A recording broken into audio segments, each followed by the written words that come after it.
Friends from the press, good afternoon. Welcome to the regular press conference of the Foreign Ministry. Now I'm ready to take your questions.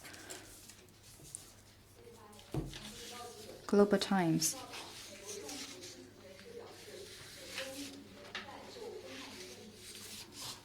It's reported that U.S. officials familiar with the matter claim that talks continue between the U.S. and China on tackling the fentanyl issue, but the Chinese are failing to negotiate in good faith. The U.S. might consider additional punitive measures to compel China to take meaningful action. What's your comment? The fentanyl issue is the problem of the U.S., not China. The responsibility lies in the U.S., who has groundlessly slapped tariffs on Chinese imports over the fentanyl issue while brushing aside China's goodwill. This is a typical act of bullying, which severely disrupts bilateral counter-narcotics dialogue and cooperation. It should have been clear to the U.S. that vilifying or attacking others cannot cover up its own unfulfilled duty. Returning goodwill does no help to solve its own problem, and pressuring or threatening China is by no means the right way to engage with us. Next one, please.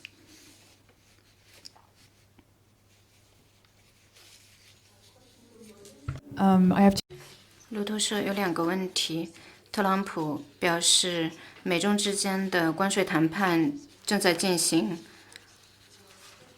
白宫表示，在工作层，双方进行了对话和通话。中方是否确认此事？中方是否愿意开展谈判？第二个问题是，据说中国正在考虑暂停对一些美国进口产品征收125%的关税，中方能否确认此事？ On your first question, yesterday both my colleague at the Ministry of Commerce and I gave a clear answer to this question. China and the US are not having any consultation or negotiation on tariffs. The US should not mislead the public. On your second question, I'm not familiar with the specifics. I'd refer you to competent authorities.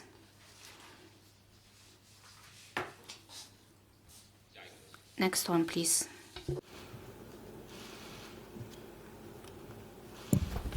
谢凡人，总台央视记者提问。CCTV. Recently, the permanent mission of China to the UN held an area formula meeting at the UN Security Council on the impact of unilateralism and bullying practices on international relations. Can you share more information about that? On April 23rd, Ambassador Fu Cong of the Permanent Mission of China to the UN chaired the UN Security Council Area Formula meeting on the impact of unilateralism and bullying practices on international relations. Representatives from over 80 countries, including UNSC members, attended the meeting. Ambassador Fu Cong stressed at the meeting that the U.S. tariffs levies seriously infringe upon the legitimate rights and interests of all countries, severely violate the WTO rules, and severely disrupt the global economic order. It is essentially about subverting the existing international economic and trade order by means of tariffs and putting the U.S. interests above the common good of the international community. The world needs openness and inclusiveness, not closure and isolation. Sovereign equality, not the strong bullying the weak. Fairness and justice, not putting one's own country first. And solidarity and cooperation, not division and confrontation. The international community must make the right choice, make its unified voice heard, and take joint actions. Many countries at the meeting called for upholding multilateralism, strengthening dialogue and cooperation, safeguarding the WTO-centered multilateral regime, abiding by the UN Charter and basic norms governing international relations, safeguarding the legitimate rights and interests of developing countries, and promoting the stability and development of all countries. We hope the U.S. will face up to the widespread concerns and strong call from the international community at the meeting, stop unilateral measures and bullying practices targeting other countries, and stop serving its own hegemony at the cost of other countries' legitimate rights and interests. The world should not return to the law of the jungle where the strong bully the weak. The U.S. should not go further down the wrong path.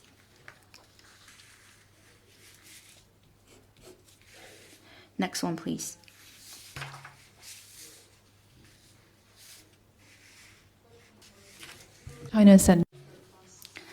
路透社，中方会派哪位代表出席教皇的葬礼？I have no information to provide for now. Next one, please.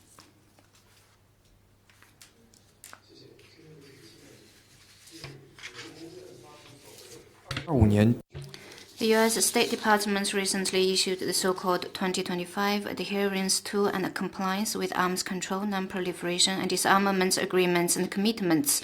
What's China's response? The U.S. government has concocted the so-called Adherence to and Compliance with Arms Control, Non-Proliferation and Disarmament Agreements and Commitments year after year. It has said nothing about the U.S.'s own negative moves in arms control, non-proliferation, and disarmament, but instead has blamed other countries and made groundless vilification. This is typical hegemonic logic and double standards. China has made clear of its opposition more than once and lodged serious protests. In arms control and non-proliferation, China upholds true multilateralism, firmly safeguards the international system with the UN at its core and the international order based on international law. We have earnestly fulfilled our international obligations and commitments and taken concrete actions to uphold the international arms control and non-proliferation system. The U.S. has vigorously built up its military strength, instigated major country confrontation, and undermined global and regional strategic stability.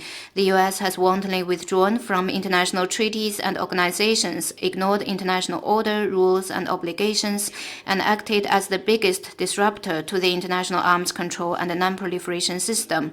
How ironic it is that the U.S. issued such a report. We urge the U.S. to take a hard look at itself, take active action to respond to international concerns over its own compliance, and earnestly fulfill its international obligations and commitments rather than divert attention and shirk responsibility by slinging mud on China. Next one, please. 谢谢发言人周新社记者提问。那昨天神舟 Yesterday, the Shenzhou 20 crewed spaceship blasted off successfully. Recently, China has worked with multiple countries in space cooperation, which was well received by other parties. That said, a handful of media say that relevant cooperation brings so-called threats to and risks for space. What's your comment? On April 24th, which marks China's 10th Space Day, the Shenzhou 20 crewed spaceship blasted off successfully. For years, China has made steady progress in its space exploration and expanded the space cooperation network. China signed nearly 200 intergovernmental space cooperation agreements with over 50 countries and international organizations. We took the lead in rolling out multilateral cooperation programs, including the BRICS Remote Sensing Satellite Constellation and the Belt and Road Space Information Corridor. We signed a cooperation agreement with Pakistan on selecting and training astronauts, worked with Brazil to jointly develop an Earth resource satellite, helped Global South countries train their own astronauts, and promoted technology sharing. In the near future, China's Chang'e will head to the moon, carrying international payloads from Egypt, Bahrain, Thailand, Italy, and Switzerland. In the exploration of the universe, China will always work with the rest of the world for the benefit of humanity. Next one, please.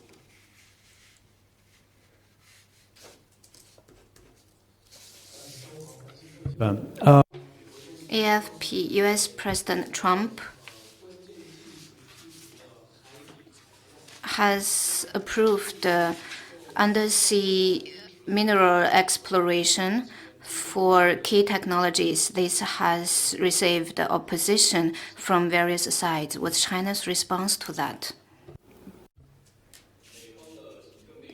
The U.S. executive orders involves international seabed areas that do not belong to international countries' scope according to international law. The international seabed area and its resources are the common heritage of mankind. The exploration and exploitation of minerals in the international seabed area must be carried out in accordance with the UNCLOS and under the framework of the International Seabed Authority. The legal status and exploration regime of the international seabed area are universally recognized and followed through in international practice. No country should circumvent the ISA and international law and privately authorize any exploitation and exploration activities in the international seabed area at the expense of the common interests of the international community. The U.S. executive order also bears on the unilaterally and illegally designated continental shelf outside the 200 nautical miles. The U.S. authorizes the so-called external continental shelf to engage in mineral resources exploration and exploitation. This is against international law and undermines the overall interests of the international community. Such behaviors undermine and dismiss the international order and international law and reveal its hegemonic essence. Next one, please.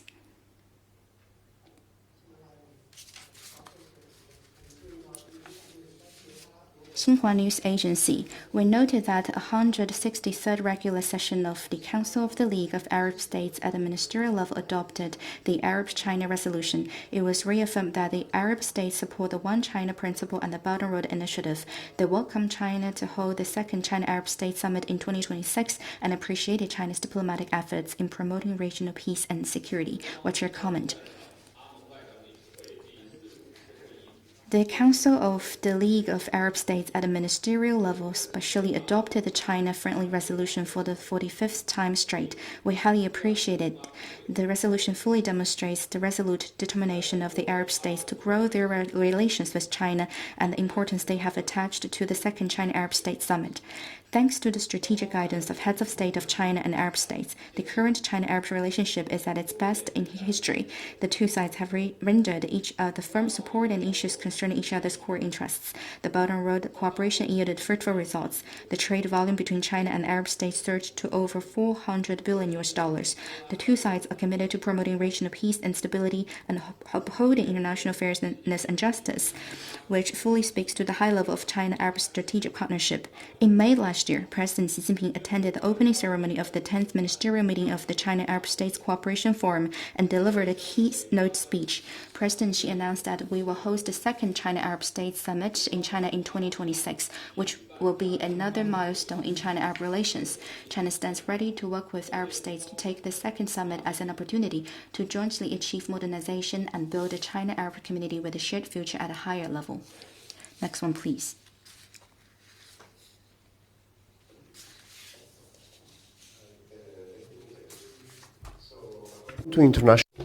艾薇社据国际媒体报道，挪威一家体育组织建议其运动员在中国参赛时不要吃任何肉类，因为担心这会导致兴奋剂检测呈阳性。外交部对这一建议及对在华国际运动员食品安全的担忧有何评论？I think this is not a question about China's diplomacy. I'd refer you to competent authorities. Next one, please. 北京日报记者提问：近日，美国领导人接受 Beijing Daily recently, when asked during a media interview whether Latin American countries should follow Panama's suit by exiting the Belt and Road Initiative and whether they should choose sides between the U.S. and China, U.S. leader replied, maybe in a certain way. What is China's comment on this? We noted the reports. Latin American and Caribbean countries are independent sovereign countries. Other countries are in no position to tell them what to do, still less publicly or privately coerce and threaten them. China is a country that believes in mutual respect, equality, and openness, and we always strive to be inclusive and seek mutual benefit. This is also what guides our friendly cooperation with Latin American and Caribbean countries, and such cooperation has contributed substantially to the welfare of the peoples of both sides. Bloc confrontation is not welcome in today's world and not conducive to global prosperity. Anyone engaged in bloc confrontation will achieve nothing in the end. The U.S. should stop pressuring Latin American countries to choose sides and instead make tangible efforts for the region's stability and development. Next one, please. AFP. French government said yesterday that they hope China and the EU will work together in response to climate change. The French side said that this will counter the affected by the U.S. withdrawal from international organizations. Will China stand on the same side as the EU? 中方多次强调， China has stressed multiple times that addressing climate change is our voluntary choice rather than pushed by others. This is a requirement for sustainable development and also a responsibility to promote a community with a shared future for mankind. China has built the world's biggest clean energy supporting system and the most full-fledged clean energy supply chain, and we will reduce carbon emissions at the shortest time, no matter how international situation might evolve. China will work with European countries and others sides who pursue the true multilateralism so as to fulfill the UNFCCC and the Paris Agreement. We will work together to address the global challenge of climate change and promote green and low carbon development. Next one, please.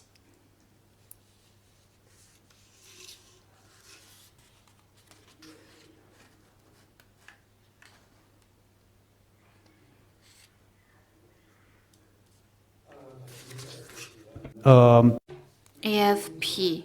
U.S. President Trump yesterday said that after Chinese companies refused 3 airplanes, Boeing company said that China has violated the contract.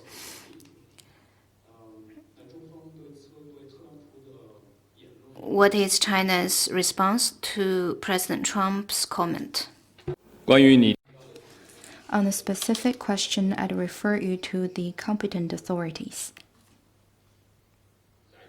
Next one, please.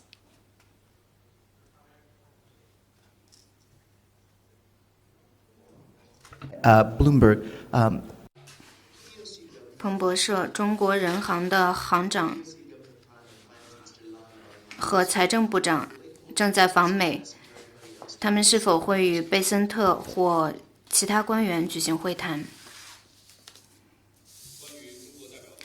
The governmental agencies concerned have released information on China's finance minister and the governor of the PBOC. I'd refer you to these agencies if you have any specific questions. Next one, please.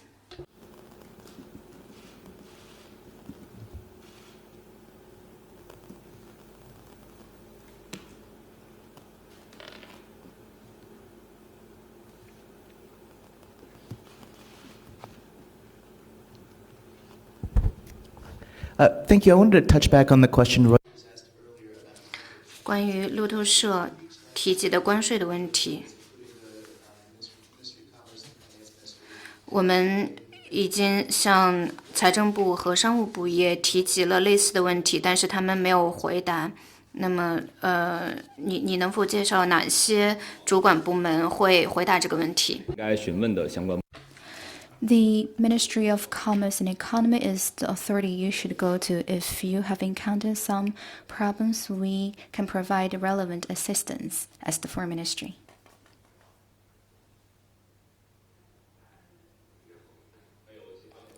Any other questions?